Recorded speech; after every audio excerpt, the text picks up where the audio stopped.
Hey everyone, welcome to Story B. Let's talk about how Kardashian sisters keep on bullying Kourtney Kardashian. Recently एक video मैंने देखा जहाँ पे किम was openly accepting that Kourtney के पीठ पीछे बात करने के लिए उन्होंने एक ग्रुप क्रिएट किया है जहाँ पे वो चैट वगैरह करते रहते हैं. And mostly वो Kourtney के बारे में बात करते हैं that how problematic she is. Kourtney's other family members and even some of her friends are in that group. All of your friends call us complaining, whether you think they're the ones going to you, they're all coming to us on the side saying the opposite to us. So we're all confused and we're on a group chat that's actually labeled not Kourtney. So we know and have to funnel what your friends are saying to us and have to figure out why you're such a different person and why you have this vendetta out. I'm trying the best that I can to reconcile and figure it out and call you all the time. It's about you. You are a narcissist. It is all about you. Anything you do, it's about you and about how it looks to the world about you. Can you imagine ये सुन के कोर्टनी को कैसा लगा होगा that उसकी खुद की family उसको साइडलाइन करके उसके अगेंस्ट बात करती है. No doubt over the years ना कोर्टनी ने भी कई प्रॉब्लमेटिक चीजें की है. जैसे कुछ वक्त पहले she was accusing Kim of copying her wedding, choosing same designer to collab with, and ऐसी और भी कई चीजें थी. This was no doubt a petty fight, but इतने सालों में ना किम एंड क्लोई अपनी सिस्टर को काफी मीन वे से ट्रीट करते हुए दिखाई दिए हैं. किम एंड क्लोई एक टीम की तरह है एंड मे बी इसी वजह से कोर्टनी को लेफ्ट आउट फील होता होगा. Are you happy? Yes. Not when I'm on the phone with you. I was 5 minutes ago. We all are concerned. We all think that you're just really not happy. Keeping up with the Kardashian के अभी कई सारे seasons हो चुके हैं and first season से लेके अभी तक किम ने कई बार कोर्टनी को ये फील कराया है दैट उसका पूरा करियर किम ने बना के दिया है. किम नहीं होती तो कोर्टनी वुड हैव बीन नोबडी. चलो part of this is true. Years ago एक वीडियो की वजह से ना किम कार्डाशियन काफी फेमस हुई थी, जिसके बाद ये कार्डाशियन फैमिली को बहुत ज्यादा हाइप मिला एंड देखते ही देखते उन्होंने एक एम्पायर अभी बिल्ड कर लिया है. तो इसका जो बेस है वो किम कार्डाशियन के कंट्रोवर्सी पे बना है and Kris Jenner being the mastermind उन्होंने काफी अच्छे तरीके से ये नेगेटिव लाइमलाइट को ना अपने फायदे के लिए यूज किया. बट पॉइंट यहाँ पे ये है कि किम जितना कोर्टनी को सुनाती है ना उतना वो दूसरे सिस्टर्स को नहीं सुनाती, जबकि वो सबके लिए अप्लाई होता है कि किम ने कहीं ना कहीं उनके करियर में उनकी मदद की है. इवन फिजिकल फाइट्स तक उनमें हुए हैं. कोर्टनी को पुट डाउन किया गया है सेइंग दैट कि वो प्रोफेशनल नहीं है, शो के लिए ज्यादा कंट्रीब्यूट नहीं करती, बोरिंग है and what not. See at times Courtney भी थोड़ा स्टबर्न वे से बिहेव करती है. If she is called in for a shoot और if her sisters are deciding where they are going to conduct a party, then Courtney easily मानती नहीं है. She keeps halting things saying that कि उसको पहले क्यों नहीं पूछा गया, दूसरों के कन्वीनियंस के हिसाब से वो अपने प्लान्स क्यों चेंज करे.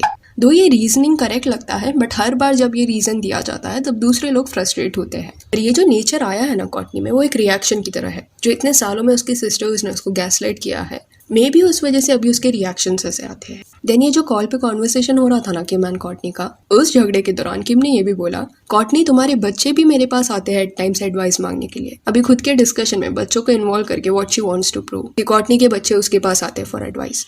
Well, your kids have even come to me with problems that they have and how you are. So Is that helpful? You're like adding it into a fight to like have a side, like it's you and my friends and my kids and everyone against me. And Kim का ये behaviour ना लोगों को बिल्कुल अच्छा नहीं लगा. कई कमेंट्स थे किम के अगेंस्ट जिसमें लिखा गया था, shocked me how vindictive Kim is. That went beyond cruel.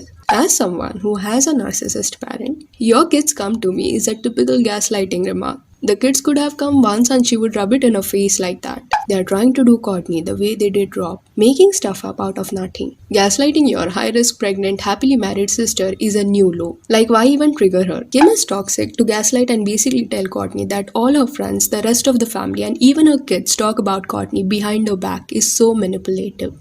And कई लोग ये लिख रहे थे कि किम जानबूझ के ये कर रही थी, ये सब उसे नहीं करना चाहिए था, बच्चों के बारे में तो बात ही नहीं करना चाहिए था. एंड कोर्टनी अभी प्रेग्नेंट है. इस दौरान ये आर्ग्यूमेंट अननेसेसरी था. फॉर सम रीजन कोर्टनी अभी जब ये सारे मेस से निकल चुकी है ना, she stopped her toxic loop with Scott, found Travis, now she is married to him, वो अभी प्रेग्नेंट भी है, एक बेबी उसे होने वाला है. Everything is going well in her life. तो सडनली ये फैमिली को उससे इश्यूज होने लगे हैं. It makes no sense that अभी जाके ये फैमिली वापस कोर्टनी को उनके फैमिली मेस में ड्रैग करने की कोशिश क्यों कर रही है. It seems like कोर्टनी is now done with this drama and fake controversies. But show के रेटिंग एंड टीआरपी के लिए फैमिली किसी भी हद तक जाएगी. एंड अगर आप ओल्ड एपिसोड्स देखोगे तो आप भी ये नोटिस करोगे दैट दूसरे फैमिली मेंबर्स ने उसे ऐसा फील कराया है एज इफ वो लेस इंपॉर्टेंट है compare to them. Constantly taunts मारना, उसमें कमियां निकालना, फिर ये बोलना कि कोर्टनी ने काफी लीस्ट कंट्रीब्यूट किया है ये फैमिली शो में, ये सब ट्रिगरिंग है. एंड किम कार्दाशियन काफी कन्वीनियंटली भूल जाती है कि इनिशियल सीजन्स में कोर्टनी एंड स्कॉट का लव स्टोरी, मैरिज, बच्चा, इसके अराउंड ये पूरा एपिसोड ज्यादातर रिवॉल्व होता था. एंड ये सब तभी उन्हें इंटरेस्टिंग लगता था. पर एक फेज ऐसा आया जहाँ पे कॉर्टनी एंड स्कॉट अलग हो गए एंड कॉर्टनी ने अपने बच्चों को प्रायोरिटी दी एंड सडनली ये फैमिली मेंबर्स के लिए वो बोरिंग हो गई एंड क्लोई कार्दाशियन को यहाँ पे कॉर्टनी के लिए स्टैंड लेना चाहिए। इतने ईयर्स में ना वो कभी न्यूट्रल नहीं रही है, उसने हमेशा किम को ज्यादातर सपोर्ट किया है। बट कॉर्टनी ने क्लोई के लिए कई चीजें की है, जैसे कि एक मेट गाला के दौरान ना सारी सिस्टर्स इनवाइटेड थी। किम, कॉर्टनी, काइली, केंडल एंड क्रिस जेनर सब जा रहे थे, बट सिर्फ क्लोई कार्दाशियन को इन्वाइट नहीं किया गया था। तो उस साल में ना कॉर्टनी कार्दाशियन ने डिसाइड किया कि वो नहीं जाएगी बिकॉज क्लोई को इनवाइट नहीं किया गया था। एंड उसके अगले साल जब क्लोई को इनवाइट किया गया ना, उसी वक्त कॉर्टनी भी गई। तो एट टाइम्स कुछ लोग ऐसे होते हैं जो बिना जताए ना चीजें करते हैं, पर क्योंकि वो जताते नहीं तो लोग भूल जाते हैं। सो yeah, that's it for this video. Do let me know कि किम कार्दाशियन ने जिस तरह कॉर्टनी को ट्रीट किया इस पे आपका क्या कहना है। And if you want you can follow us on Instagram, जिसका लिंक आपको डिस्क्रिप्शन में मिल जाएगा। और ये वीडियो अच्छी लगी हो तो इस लाइक एंड शेयर करें और ऐसे और अपडेट्स के लिए चैनल को प्लीज सब्सक्राइब करें। Thank you.